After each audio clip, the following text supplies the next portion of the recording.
kulanti wanaagsan asxaabay meel kastoo aad joogteen kusoo dhawaada barnaamijkeena saddexaad waa barnaamijkii habeennimo waa habeennimo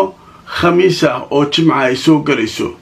haddaba waxaa noo soo socda warar kala duwan oo dhammaantood ah kuwii soo dhacay dagaalka ku saabsan ka socda bariga dhexe laakiin marka hore waxaynu ku hormaraynaa arrin muhiim ah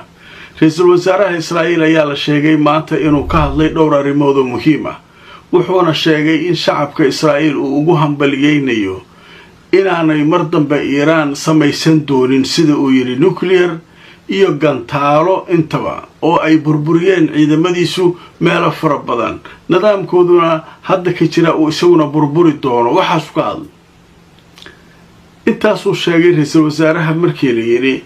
ayaa warbaahintii waxay wareysteen rag kale oo khabiir ah oo Yuhuud ah kadibna warbixinay diyaariyeen markaasay khabiiradii waxay leeyihiin iska hadlayaan ninkan wax soo dhow meeshaan ma yaalaan Iiraan ma soo dhowo in laga adkaada yiraahdeen in annaga hortood jabno aan laga yaabaa annaga inaan inta kabaheedna ka cararno marka intaysa ayaga jabin ka hor in annaga jabnaa laga yaabaa dadkan iska faanaya maanta oo dhan waxay rabaa iska sheegaya mid kale oo asagana wasiirka gaashaandhigga Mareykankaas uu aamusnaa wasiiru dagaalka la yiraahdo wasiirul harb taraama soo iskaga hadlay hal mar soo hadlay markaas wuxuu yiri 90% gantaalihii ay soo ridaysay Iiraan waa baabiin nimanka meel kasta gubaya oo hadda ugu dambeysay hadda breaking news Hezbollah Iiraan oo wada socdaan garaacay Israa'iil markaas wuxuu ku leeyahay 90% waa baabiin marka nimanka Yuhuudda khubarada waxay leeyihiin warkooda iska dhaaf miidiyaha waraa la mariyaa iyo dadka ka soo horjeeda niyadda laga dilaa macnaha nooc waxa jira yiraahdeen dagaalka markaa ku jirtid adoon waxba samayn waxa leedahay nimanka waa hareereeyay meel ay u dhaqaaqi karaan male hadaa tiraad waxaad ku qaaday weerar dhinaca nafsaaniga ah niyadda ayaa ka weerartay miidiyaha marka nooc weerarkaas ku jira laakiin hada alaabtaas waa dhaaftaleen sheekhana markii la isu hanjabay oo weerar afka la isu marsiinaya meeshaan dad laga dilay waa soo taageen nimankan hogaamiyahoodii la cunay markaas ay socdaan marka waxay yiraahdeen nimankan hanjabaad wax looga cunaa ma ahane wax cad ma laha ayaa yiraahdeen haddaba marka aad tusoo warkii ugu dambeeyay sheekada Al Jazeera qortay waxay leedahay warbaahinta Israa'iil ayaa hadashay goordhow waxay yiraahdeen wax muujinaya inay isdhiibayso nidaamka Iiraan ma jiro iyo inuu burburayo dhawaana ma jiraan telefishinka 12 la yiraahdo Israa'iiliyiintu ay leeyihiin ayaa waxa uu sheegay in markaa arrinkan la sheegayo inay burburayso Iiraan oo isdhiibi doonto inaanay waxba ka jirin oo xataa mar dhow aysan hawsha dhici doonin ayaa la leeyahay mawjada ayagii dhexdooda way Iiraan kama jawaabin cid kale ayaga booteynaya kuwa kale waxay warbeenta naga dhaaf nolosha ku jirna anaga ogeed godadka dhulka hoostiisa habeen iyo maalin ku xareysan meeshaas la isdul saaray musqula male wax walba male walba ninka agtiis fadhiyo ku kaadina xabsiga insha Allah moorta bial Jeremiah oo leke meesharu jifa meesharu ku kaadsa meesharu waxaas amala meesha ka jira leeyahay nimanka marka sakaraad ay maraya nafta haysa marka dadkiisu niyada u dhisaya Netanyahu iyo waxa kan waxay leeyihiin nimankii waa ka adkaanay waa baabi'inaya marka hawsha halkaas maray waaye hay'adda badaha caalamka ayaa waxay walaac ka muujisay 32 markab oo ku xaniban Hormuz shaqaalihii saarnaa biyaha qaar ka dhamaadeen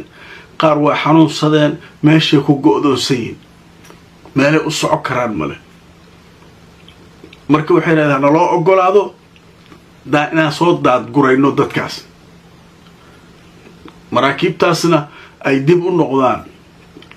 marka arrinkaana la ka shaqeeyay taageeyeen waa hay'ad ay leeyihiin badaha caalamka haddaba marka aan idin tuso ururka badaha caalamiga ayaa wuxuu sheegay inay ka shaqeynayaan sidii loo daad gurayn lahaa 32 markab oo ku xaniban khaliijka marka waxay yiraahdeen biyaha khaliijka ku xaynabiyiin marka waxa loo baahan yahay in maraakiibtaas la badbaadiyo xaaladoodu khatar ay ku jirtaa rar badan ay wadaan dhibaato ku jiraan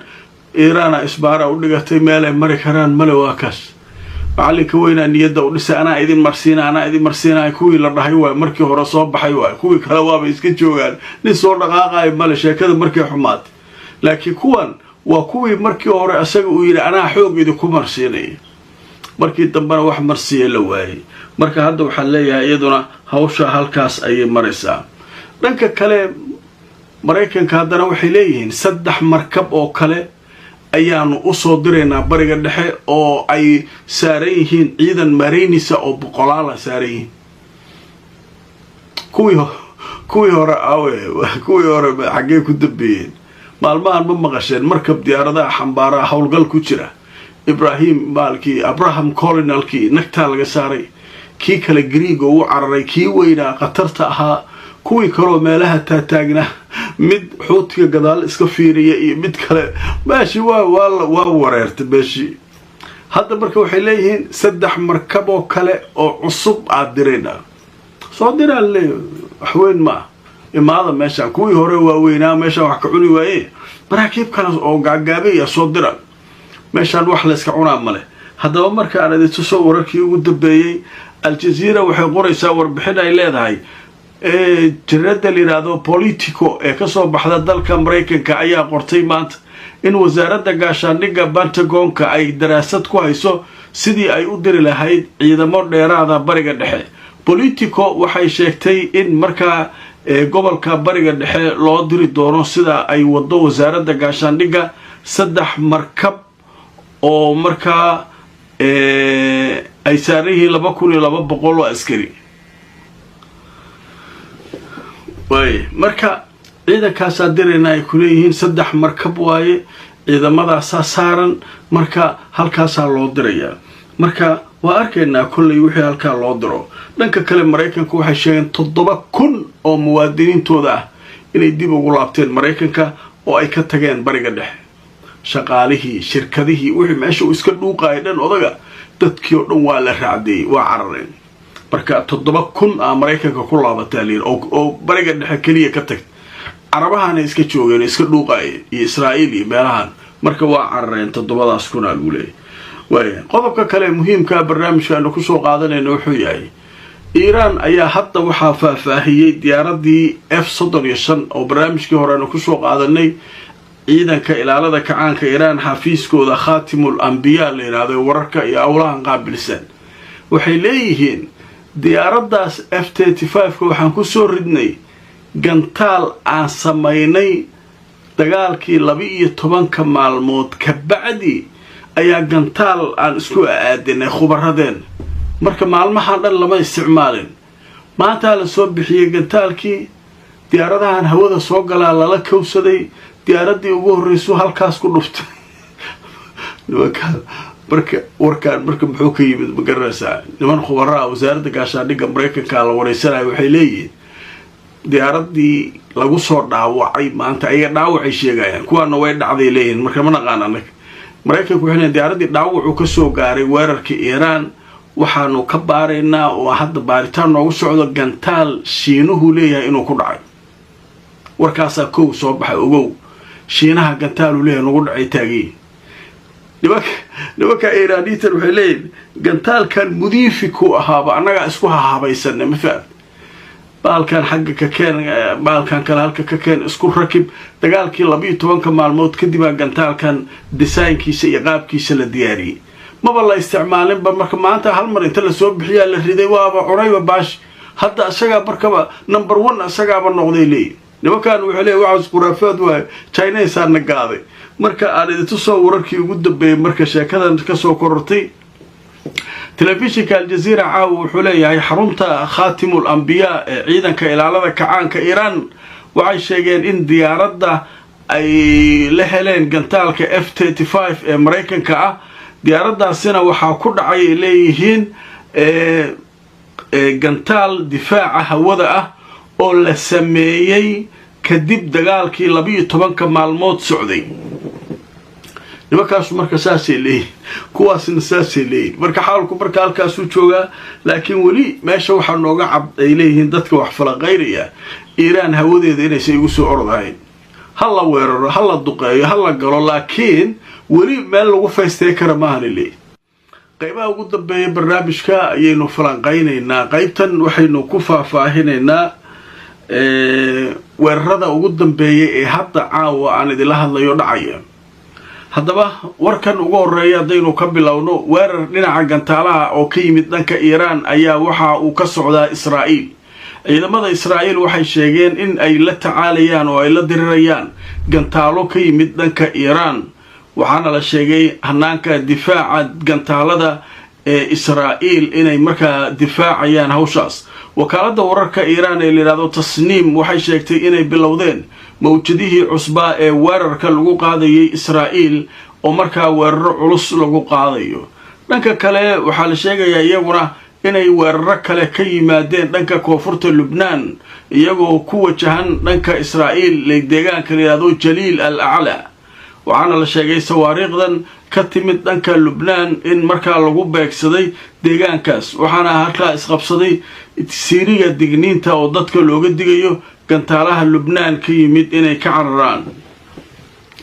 way gantaalo iyo drones iyo habeen walba hurda ma jirto Israa'iil dhulkaas waa lagu baabay dhagaha la iska garaacay marka waliba hadda kii jugta culus la noo dhiman waqti dambe imaana weerarka jugta culus markaas macal khaliijka macal meelahan oo dhan la simi doona kan waa qaybtii hore waay waa cashadii waa kan qaybta dambe dhiman suxurtii alaabtii dhiman jugtaas culus hadda waan ka sheekayn doonaa hadii alla idmo barnaamijyadeeda soo socda barnaamijkayga caawa naga inta like garay oo share garay hadaad cusubtaa subscribe ka iloob YouTube ka Facebook ana follow garay nabadgelyo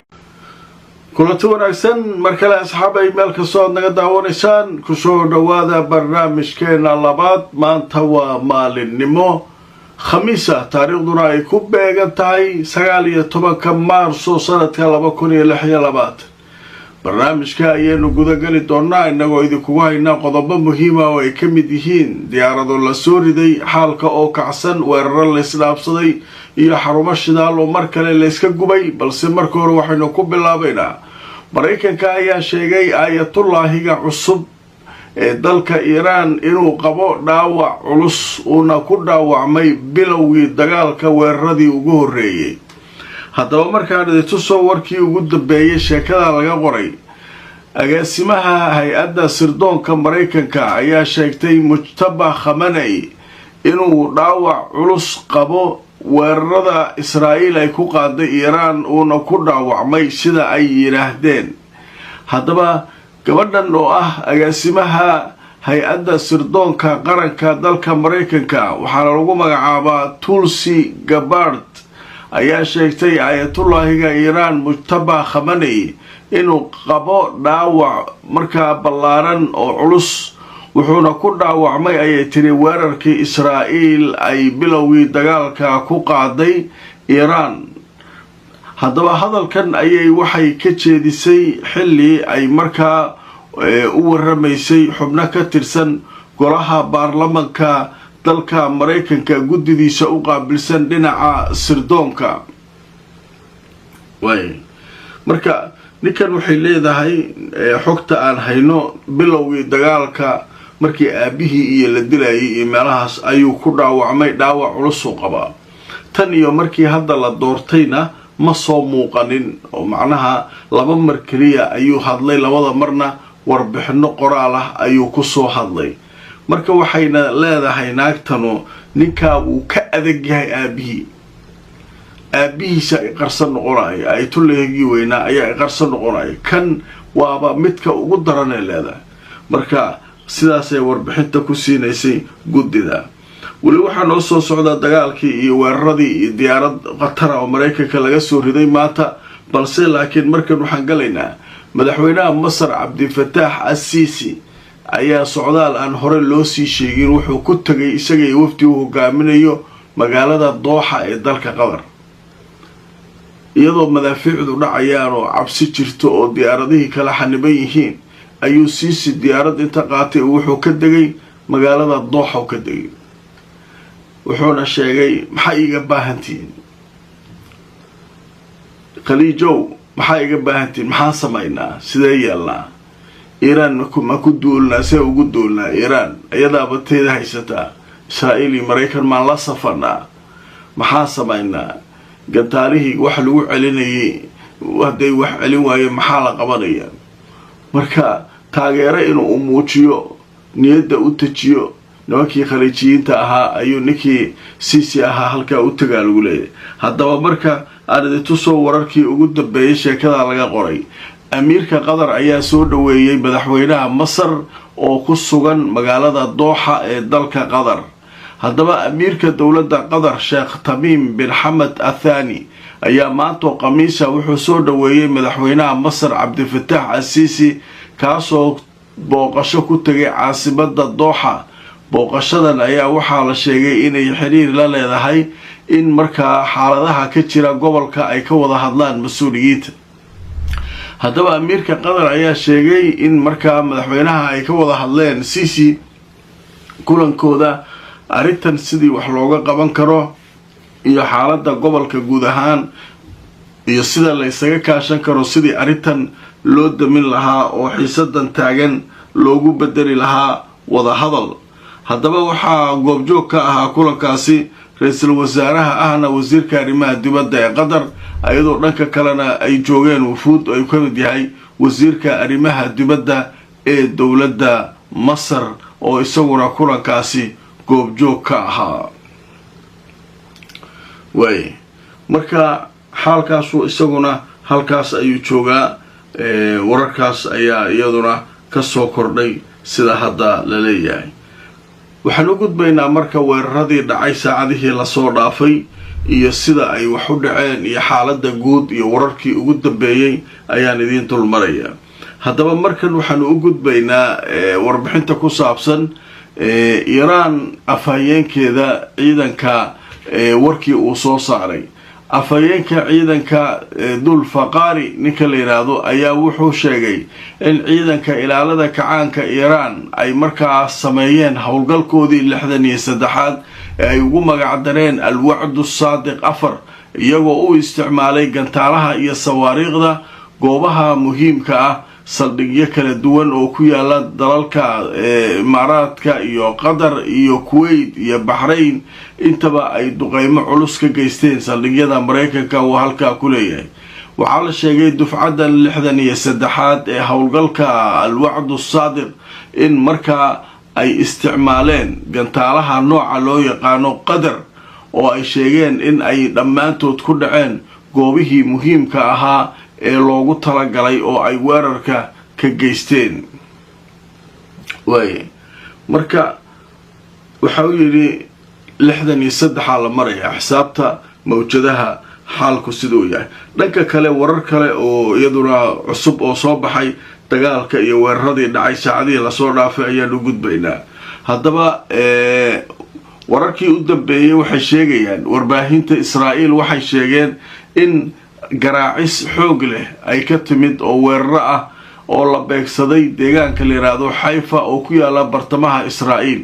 3 weerar oo kala duwan ayaa lagu qaaday dhinaca Haifa iyo waqooyiga Israa'iil iyo Tel Aviv al-Kubra saacadihii lasoo dhaafay dhammaan gantaalaha Iiraan ayaa halkaa lagu soo weeraray hay-adda wararka u faafisa Israa'iil waxay sheegtay in korontada ay ka go'day meelo badan oo ka mid ah deegaano kala duwan oo markaa ay ka mid tahay Haifa kadib weerarka gantaalaha Iiraan ee halkaa lagu soo qaaday haddaba waxaa la sheegayaa malaayiin qof oo yuhuud ah inay ku jiraan godadka dhulka hoostiisa oo xaaladoodu ay adag tahay oo aanay waqti haynin inay ku soo baxaan kanaalka 12 la leeyahay Israa'iiliyiintu ay leeyihiin waxa uu sheegay in qaraxyo waaweyn laga maqlayo xilligan bartamaha Israa'iil iyadoo gantaalaha Iiraan ay halkaa ku daadanayaan jaridda la yiraahdo Yadacood Axranood ee ka soo baxda Israa'iil ayaa iyaduna waxay sheegaysaa in gantaalaha ay ku dhacayaan magaalada Haifa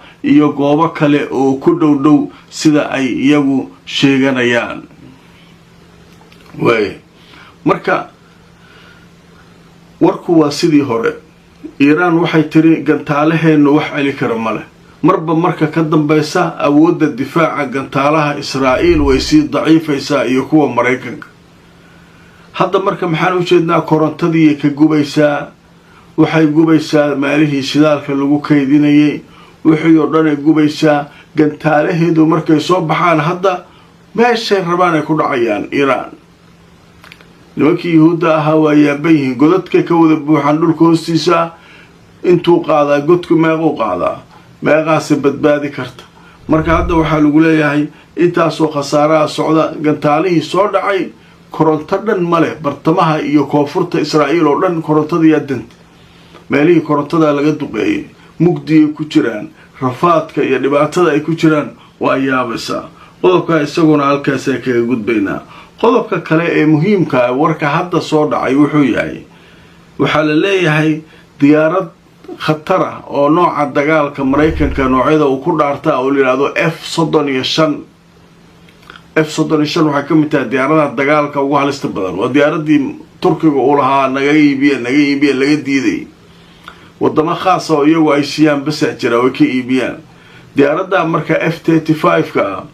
ayaa waxaa la sheegayaa in markaa gantaal lala helay. iiraaniyiintu dhankooda waxay leeyihiin diyaaradda waa ridnay. maraykankusuna wuxuu leeyahay ayadoo gees u socota diyaaradda oo dhaawaca qabta ayay soo caga dhigatay eeraboor ku yaala bariga dhexe. eeraboor ku yaala bariga dhexe maxaa la dhahaa? xaggee taalaa diyaaradda? eeraboorkee ku degatay? ma israa'iilay ku degtay? ma qadaray ku degtay? ma kuweyday ku degtay? ma xaggee yaallaa? ma jirto. waxay ku leeyihin xaaladda mustaqir waaye. ninkii duuliyaha ahaa ee waday diyaaradda xaaladiisu way degan tahay. diyaaraddiina eeraboor ku yaala bariga dhexe ku degtay. taasaa marka shaki badan keentaysa mugtahay. iiraaniyiintu laakiin waxay idhahdeen diyaaradda iyadoo iiraan hawadeeda soo gashay ayaanu gantaalka la helnay. marka warkaasuna wuxuu imanayaa hadda waaye mar dhow. haddaba marka aan tusoo wararkii ugu dambeeyey ee soo kordhay, telefishinka CNN ee dalka maraykanka ayaa waxa uu sheegay leedahay Al-Jazeera in diyaarad nooceedu yahay F-35 oo maraykanka uu leeyahay ay si degdega ugu degtay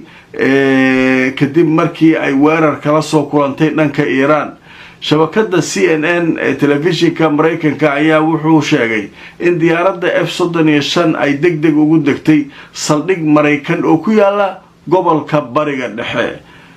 iyadoo la sheegay in weerar uu kaga yimid dhanka Iiraan. afhayeenka taliska dhexe ee ciidamada maraykanka ayaa ka hadlay arrintan isla hadeer. waxa uu sheegay isagoo la hadlayay CNN-ka in diyaaradda F-35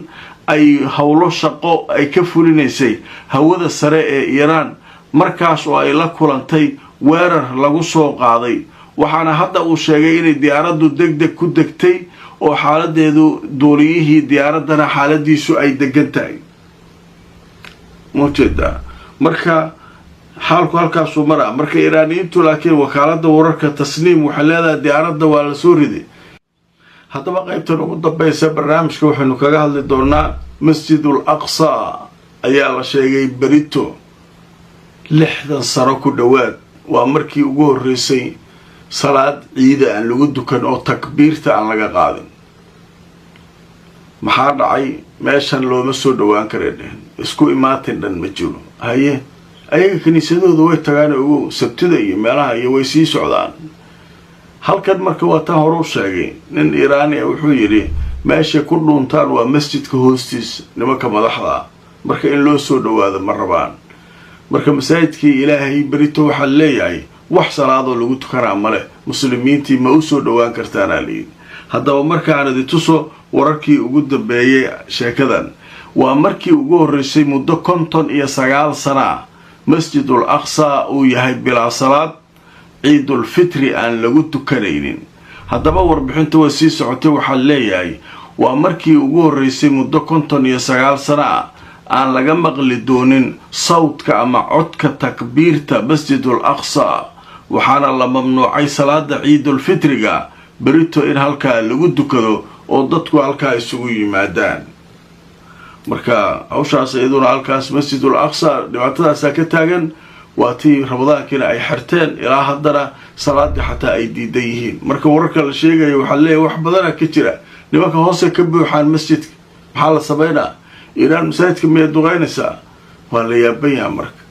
marka hawshaas halkaasay maraysaa. barnaamijkaygii labaad waa naga intaa asxaabay. inta aan mar kale kulmayno like gareey oo share gareey barnaamijka. haddaad cusub tahay subscribe-ka ka iloob YouTube, Facebook-gana follow garee. nabadgelyo. kulanti wanaagsan asxaabay meel ka soo naga daawanaysaan ku soo dhawaada mar kale iyo mid kamid ah barnaamijyada ugu talagalnay waa barnaamijkeena habeenimo Arbaca Khamiis ay soo galayso taariikhduna waa 18 Maarso haddaba caawa barnaamijka waxaa noo soo socda airportkii diyaaradaha Tel Aviv ee Ben Gurion oo cagta la mariyay la baabi'iyay diyaarad badan ay halka ku baabeen haddaba wararkaas iyo weeraradii ugu dambeeyay Iran ay qaaday saacadihii la soo dhaafay ayaan idin hayaa balse marka hore waxaynu ku bilaabaynaa wadaadka aayatullaahiga cusub ee Iran ayaa wuxuu soo saaray warbixin laga sii daayay qaar ka mid ah warbaahinta Iran haddaba waa bayaankii labaad ee uu soo saaro tan iyo markii xilka loo magacaabay ayaa la leeyahay haddaba adii tuso telefishinka Al Jazeera oo warbixin ka qoray sheekadaas hogaamiyaha Iran ayaa wuxuu sheegay dilka Larijani in kuwii dilay ay ka shalayn doonaan sida ugu dhaqsiyaha badan dhawaan haddaba waxa uu dhanka kale sheegay Mujtaba Khamenei maanta oo Arbaca in kuwii dilay xogayihii golaha amniga qaranka Iran Ali Larijani ay ka shalayn doonaan sida ugu dhaqsaha badan dhawaan dhanka kale gudoomiyaha baarlamaanka Iran Ali Qalabov ayaa isaguna wuxuu ku tilmaamay weerarkii Larijani lagu dilay in ay markaa Iran ay ka jawaabi doonto sida ugu dhaqsiyaha badan dhanka kale waxa uu tacsi u diray aayatullaahiga cusub ehelada iyo qaraabada dadkii ku geeriyooday oo uu ku jiro Ali Larijani iyo taliyihii ciidamada ilaalada kacaanka qaybtoodii iyaguna markaa guuto kamida la dilay iyo rag kale oo madaxa oo la dilay wuxuuna sheegay dagaalka dhankooda inay sii wadi doonaan isla markaana sida ugu dhaqsaha badan ay ugu aargudi doonaan way qodobka halkaasaan kaga gudbaynaa qodobka kale ee muhiimka ah ee caawa barnaamijka noogu jira wuxuu yahay nimankii Iiraaniyiinta afayeenkoodii ayaa hadlay shirkii jaraa'id uu qabtay galabta wuxuu leeyahay waxaanu xaqiijinaynaa hanaankii difaaca Israa'iil iyo Mareykan u yaalay Israa'iil iyo gobolka waa baaba u yiri saacadaas laga bilaabo wax annagu aan leenahay meeshaan rabnaa geenina hawada annaga haysano gobolka bariga dhexe gantaaladeena meel laga hor istaagi kar male awal markay 10 tuuraan 5 laga hortagay afar hadda wax laga hortagaa ma jiraan saa u socono meesha rabnaa degeynaa wuxuuna ka sheekeeyay weeraradii ugu dambeeyay ay ku beegsadeen airportka Ben Gurion oo uu sheegay inay daakum ka dhigeen diyaarada military ayaa yaalay gaar ahaan kuwa booyadaha shidaalka qaada oo hawada shidaalka diyaaradaha ku siiya kuwaas waa baabeen diyaaradihii caadiga awalba meesha way ka carareen oo maaragtay way ka qaxeen markaan idin tuso wararkii ugu dambeeyay Iran ay wararkan ka soo saartay caawa Iran waxay sheegtay inay gabi ahaanba baabi'isay oo ay burburisay difaaci cirka Israa'iil sida daraadeed gantaalaheeduna meel alla meeshay rabaan ay markaa ku dhufan karto afayeenka xafiiska la yiraahdo Khatimul Anbiya ee ciidanka ilaalada kacaanka Iran oo shir jaraa'id qabtay wuxuu sheegay in diyaaradahooda droonka ay bartilmaameedsadeen diyaarad kuwa wuquudka ama shidaalka qaada oo ku sugnaa diyaarada ku sugnaa garoonka la yiraahdo Ben Gurion waxaana uu sheegay in dufcadii 62 ay sidoo kale ku baabi'iyeen meel ay isugu soo baxeen ciidamada deegaanka Akka iyo Haifa Tel Aviv Be'er Sab'a intaasoo magaalo ayaynu ka baabi'inay ayuu yiri Israa'iil dhanka kale waxa uu ku faanay mar kale in hanaankii gantaalaha difaaca hawada ee ay lahaayeen Mareykanka iyo Israa'iil in la baabi'iyay oo hadda sawaariikhdooda gobolka meeshii ay rabaan ay ku habsanayaan meel alla meeshaan rabnaa tegaynaa wali تابع صورا الآن لإحدى الطائرات المتضررة والتي أعلنت عنها إسرائيل أنها واحدة من 3 طائرات تعطلت في مطار بن غوريون نتيجة استهدافات إيرانية واجب إني نمكي هوذا كقبسنوي وحنا مرقاتي دي كجوهيري weerarada aan qaadayno meeshaan rabno aan ku dhufanayna diyaaradihii aawi airportka Bangorion yaal kulligood waa qarramsanuu yiri dhagahan ka garaacnay meel alla meeshaan rabnaa ugu tagaynaa yiri kuwaan marka hawshaas halkaasay maraysaa saacadihii la soo dhaafay haddaba marka caawa haddaan idinla hadlayo sifaaraatul indaar waxaa socda siiriga digniinta talaabiib iyo magaalooyin kale waa war kala cararay waa lagu hayaa Iiraan waxay leedahay hawada anaga qabsada waa feesteena nimankan inay hawada haystaan waxa ku gartay xalay barnaamijkan saaka soo daayay barnaamijkii koobaad oo xalay wixii dhacay kaga sheekeynay sida roobka gantaalaha u daadanayay waa arkaysa dhimbila saasay ugu socdeen sida rasaas tareesaa mooda waa gantaalo wax ka hortagay ma jirin markaas meel walba isla gubanaysa hadda marka toosayba u cadeeyay waxay raadeen annaga haysan hawada saasa u qabsaday kula haddaba aan idin soo wararkii ugu dambeeyay soo kordhay wakaalada wararka Turkiga Anadolu waxay sheegaysaa siiriga digniinta in xilliga laga maqlayo magaalooyin ay kamid tahay Qudus iyo goobo kale kadib markii la sheegay hawada inay soo galeen sawaariiqda Iiraan haddaba warbixinta way sii socotay waxa leeyahay siiriga digniinta ayaa laga maqlay meelo kala duwan oo ay ku jiraan magaalada Qudus iyo Tel Aviv joornaalka la yiraahdo Yedcood Ahronood ayaa wuxuu sheegay in difaacaadkii hawada Israa'iil ay markaa si daran ay markaa ula dagaalameen hanaanka difaaca way dagaalameen laakiin waxaa la sheegay gantaalaha Iiraan inaanay waxba ka qaban karin marka wuxuu leeyahay Yedcood Ahronood waxay leedahay gantaalihii wali waa nool yihiin laakiin wax badan ma tarayaan Iiraan waa sheegtay waxaan annaga la wareynaa hawadan wax gantaalkeena jugta culus hor istaagi kara ma jireedaan waxa sidoo kale wada loo furay nimankii Xisbullah waaba markii nimanka jugta laga saaray tacbaaneen ayayba gantaalo waxay la soo baxeen qatara Iiraan soo lama bixin magaca la yiraahdo al-wa'du as-sadiq waxa la hawlgal kasta magacu leeyahay hawlgalkaas magaca Iiraan waxay u baxsatay al-wa'du as-sadiq yaboohii runta ahaa ballantii runta ahayd waay al-wa'du as-sadiq afara la yiraahdaa macnaha dagaalkii 12 maalmood iyo waxaas al-wa'du as-sadiq iyo waxaas ka mid ah kan marka al-wa'du as-sadiq afar waay nimanka dagaalka soo hadda marka si rasmi uma galin Xisbullah waxay la baxeen magaca hawlgalkooda waxa leedahay Khaybar 1 Allah Khaybar 1 khaybarkii koobaad waa iyaga hawlgalkooda Xisbullah iyaguna meelo kala duwan ayay dukum daakum ka dhigeen oo ay duqeeyeen qadar xayisiisa kadib qadar caawayaabat goob dhan oo warshada ku yaaleen ayaa dukum daakum laga dhigay dhulka la simay maxaa loo geeyay American wax ugu darsanayna maxaa shirkada Mareykan oo keen Iiraan Soomaaliya ma hajabin markii shidaalkeeda gaaskeeda la gubay annaguna danaha Mareykanka cunayna soo ma dheen qadar waa lagu habsaday caaw imaaraad iyo ku soo xigaan qadar laga bilaabo hadda waa la qarramsaday warshadihii ay qadar lahayd oo nimanka Mareykanka ay ku jireen waa la cunay haddaba qaybtan ugu dambaysa barnaamijka waxaynu ku soo qaadanaynaa dawladda qadar ayaa si rasmi ah u sheegtay in khasaaro xoog leh uu soo gaaray deegaan ay warshado ku yaaleen Iiraan waxay ku garaacday sawaariiq waati Iiraan ay dhaaratay maanta ay tiri annaga gaaskeena soo lama baabeen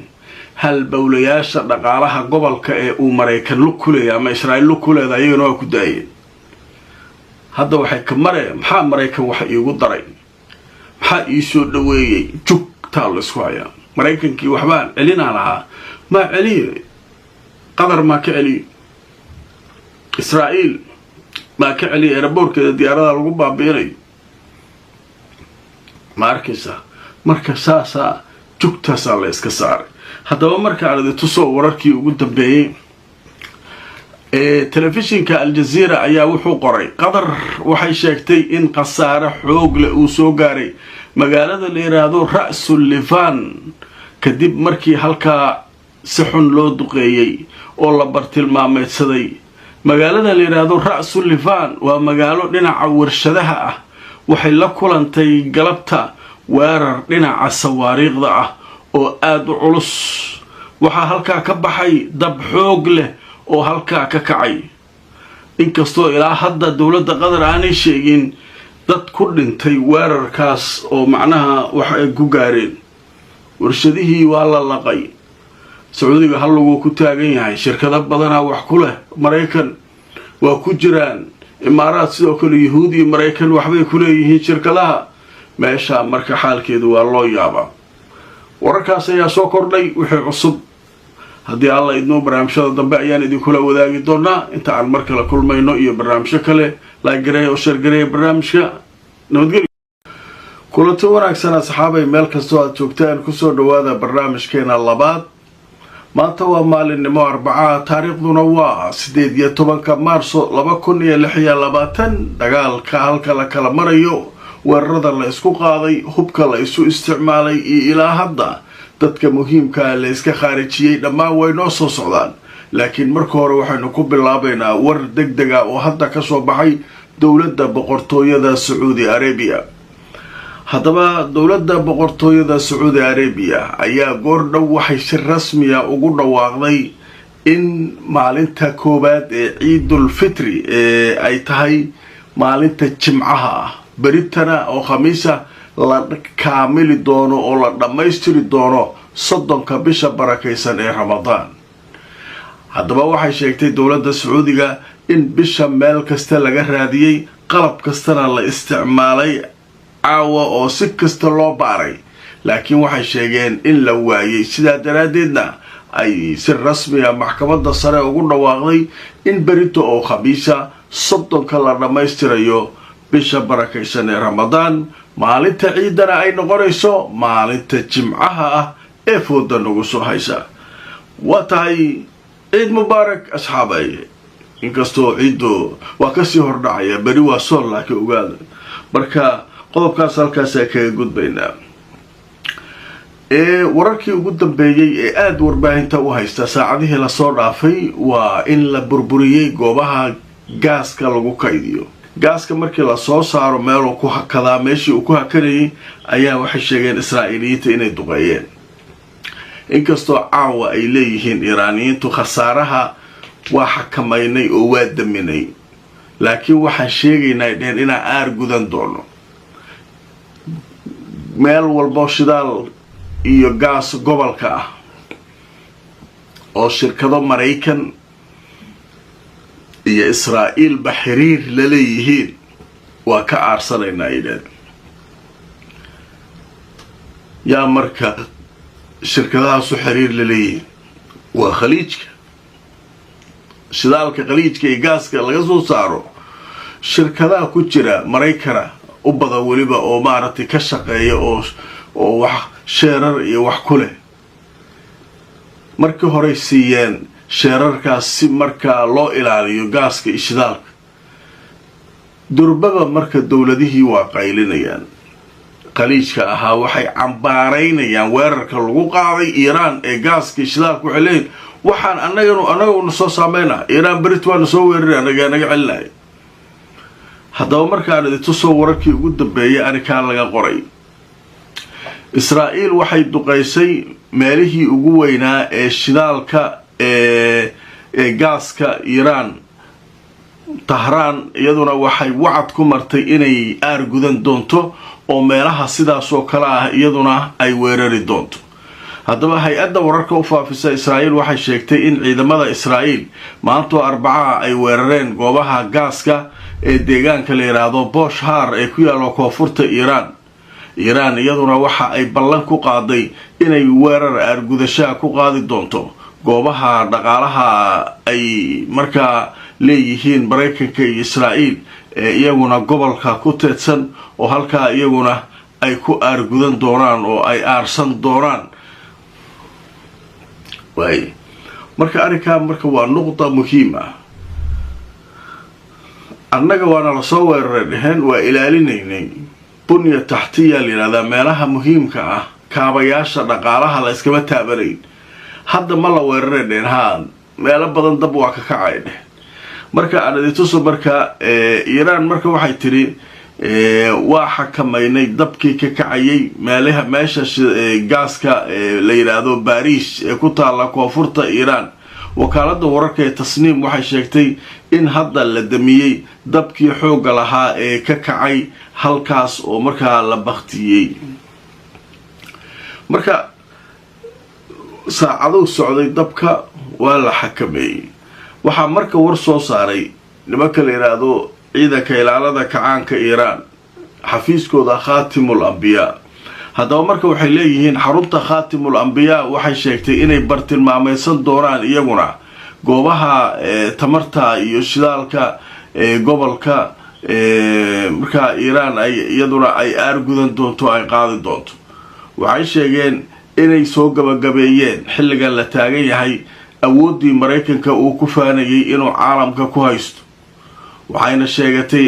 sheegeen ciidanka ilaalada kacaanka Iiraan ciidamada Mareykanka ee gobolka jooga hadda inay kala dooranayaan bayna al-mawti aw muqaadara, inay dhintaan ama inay iska cararaan, laba mid kala dooranayaan.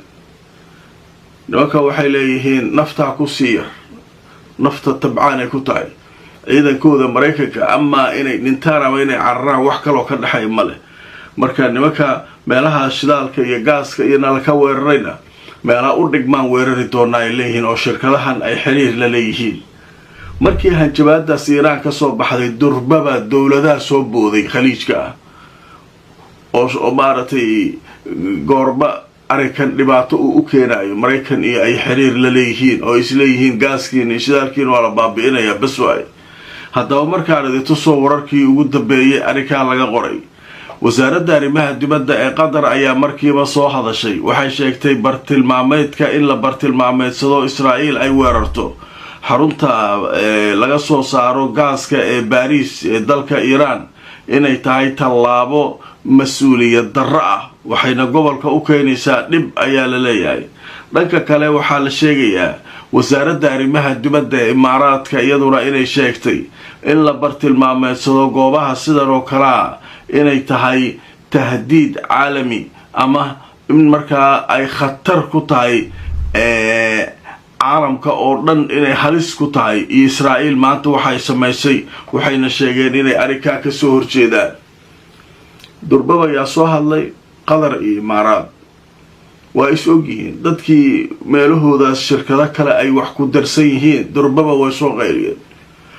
waa cambaareynayna, waxan waa qalad, waa wax dhibaato kuwa adduunka ruuxan hal la joojiyo ku haya. Iiraan marka hal hadalay tiri bas, waxay tiri nimankan la soo weeraray meelo shidaal iyo gaas oo iyaguna ay xiriir la leeyihiin oo ay wax ka qaataan aan naqaanaa. kaligeen ma gubanayno, ogaada gobolka oo dhan waa isla gubanayaa. marka sheekada iyaduna halkaas maraysa, xaalku marka halkaas ayuu taagan yahay. waaye marka waxaan u gudbaynaa warbixino kale oo ku saabsan Israa'iil waxay sheegtay inay markaa dishay sida la leeyahay wasiirkii sirdoonka Iiraan, wasiirka istikhbaaraadka la yiraahdaa.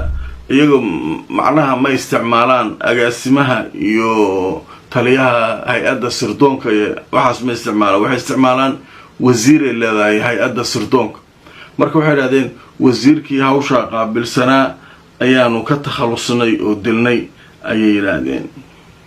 marka wasiirkaasna waxay ku eedeynayaan, waxay leeyihiin rabshadihii dhowaan ka dhacay mudaharaadyadii dadkii xakamaynayay ayuu ku jiray oo arrintaa ka shaqaynayay.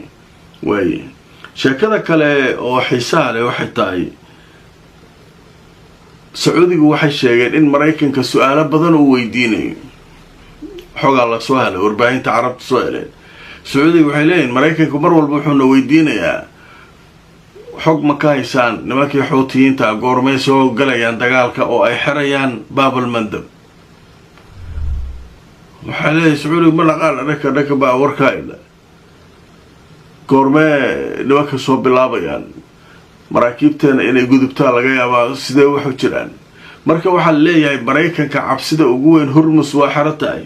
Baab al-Mandab inay xarmayso wuu ogyahay. haddii Baab al-Mandab meeshaan xarmatana Mareykanka badda cas jooga kulligiis waa baxaya, maraakiibtaani waxa dhan waa cararayaan. hadda marka waxaa la helaa lagu leeyahay xog ku saabsan nimanka xuutiga inay wax maagan yihiin weeraro gaadmaa qaadi rabaan. markabkii USS Gerald Ford waa cararay.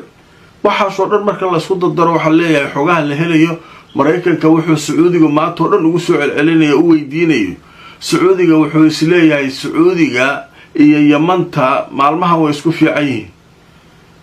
xogu ka haya Sacuudigana waxay leeyihiin annaga ana soo galin baabkaas, annaga Yaman iyo nimankan xuutiga waa heshiinay, baabka kuma jirno anaga.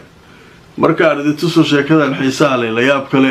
goordhow tirada Ra'yul Yawm ay qortay. haddaba waxaa la sheegay Pentagonka inuu weydiinayo Sacuudiga mata goorma ayay go'aansanayaan Ansaarullah Yaman inay xiraan Bab al-Mandab. marka goorma marka xirayaan Bab al-Mandab Mareykanka Hormuz ku mashquulsan. Bab al-Mandabna waa la xirayaa. marka sheekadu marka way sii adkaanaysaa leeyahay xaalku halkaas ayuu joogaa. haddaba qaybtan ugu dambaysa barnaamijka waxaynu ku soo qaadanaynaa Iiraaniyiinta waxay sheegeen inay dufcadii 61aad ee ay isticmaaleen xalay hubka ay isticmaaleen ay ku jireen gantaalo cusub oo aan hore loo isticmaalin. taas waa war cusub oo hadda soo dhacay. midda kalena ra'iisul wasaaraha Itoobiya Abiy Ahmed ayaa telefoonka kula hadlay Imaaraadka madaxweynahooda Mohammed bin Zayed. wuxuu uga tacsiyay dhibaatada iyo dadkii kaga dhintay weerarada Iiraan. waxay ka wada hadleen iskaashiga dhinacyada. Itoobiya waxay leedahay diyaara kuna Imaaraad qaliifkeena yaa tahay haddaa u baahan tahay ciidan iyo wax kasta ku difaaca diyaara meeshaas marka hawshaasaa marka socota. waxaa leeyahay ninkii Imaaraad ahaa xero leeyahay xertiisa Itoobiya ayaa ka mid ah moogta Itoobiyakan iyo Kenyaatiga iyo wixii oo dhan hadda waxay leeyihiin war odaygii waa la taabtay maxaa ka sameynaa. marka Abiy Ahmed dhowr dhibcood uu qaadanaya wuxuu leeyahay warniyo waa ka xumaa waxa kugu dhacay waa kaaga tacsiinaa dadka dhintay xataa haddaa iiga baahato difaac muxuu difaaca asaatiisa haysataa ninkii asaga ka weynaa oo biilay anagta lagu haya. marka aan tuso wararkii ugu dambeysay sheekadaas. Sheikh Mohammed bin Zayed ayaa telefoon wuxuu ka helay ra'iisul wasaaraha Itoobiya Abiy Ahmed. haddaba warbixintu way sii socotay. waxaa leeyahay wuxuu cambaareeyay ra'iisul wasaaraha Itoobiya weerarada Iiraan ay ku hayso dowladda Imaaraadka iyo guud ahaan gobolka. waxaana uu sheegay inay tahay arrin lagu tumanayo qarannimada iyo qawaaniinta caalamiga ah ee adduunka u yaala. marka ninkii Abiy Ahmed ahaa wuxuu leeyahay maadaama aad odageeni tahay wax walba diyaaraan kula nahay noo sheeg tabarta hadday noo dayriso mooyaane. marka hawsha halkaas ay baraysaa. barnaamijkaygii labaad waa naga intaa asxaabay. mar kale waxaan idin xusuusinayaa warka goordhow ka soo baxay dowladda boqortooyada Sacuudi Arabiya ee sheegaya in maalinta ciidda ay tahay Jimcaha berita oo khamiisana la dhamaystirayo oo la kaamilayo bisha barakaysan ee Ramadaan 30 la buuxin doono haddii Alla idmo. nabadgelyo.